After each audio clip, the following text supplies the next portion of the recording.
যা উড়ে যা ইউটিউব চ্যানেলে আপনাদের স্বাগত জানাই।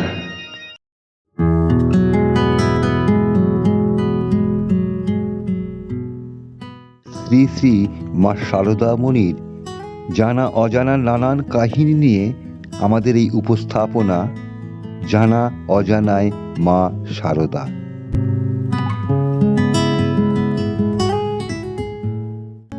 রাসবিহারী মহারাজ, যিনি স্বামী অরূপানন্দ নামে পরিচিত ছিলেন, ইনি মা সারদার মন্ত্রশিষ্য ছিলেন। পরে স্বামী ব্রহ্মানন্দের কাছ থেকে সন্ন্যাস গ্রহণ করেন। রাসবিহারী মহারাজ শ্রীমার সেবক হিসেবে কাজ করতেন। মা তাকে খুব স্নেহ করতেন। একদিন জয়রামবাটিতে শ্রী সারদা মাকে মহারাজ প্রশ্ন করলেন, মা, আমার জীবন কি এইভাবেই যাবে? এই বাড়ি তৈরি, বাজার করা, হিসাব লেখা, এসব করে কি হবে আমার? মা শান্ত কণ্ঠে বললেন, তার কি করবে বলো বাছা, এবার যে এসব করেই তাকে লাভ করার পথ দিয়ে গেছেন তোমাকে। নিষ্কাম ভেবে এসব করলেই মুক্তি হয়ে যাবে। আর কি করতে চাও তুমি? তপস্যা করতে চাও? হিমালয় যেতে চাও?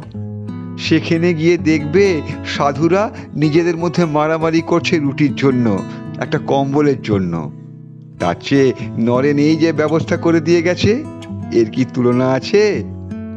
শুধু তার কাজ ও সেবা ভেবে কাজ করে যাও। আর তুমি যা করছো, এসব যে আমার কাজ। সীমা একটু থেমে একটু গম্ভীর কণ্ঠে রাসবিহারীকে ডাকলেন, শুনছো রাসবিহারী, শুনছো? দেখো, আমার দিকে চেয়ে দেখো।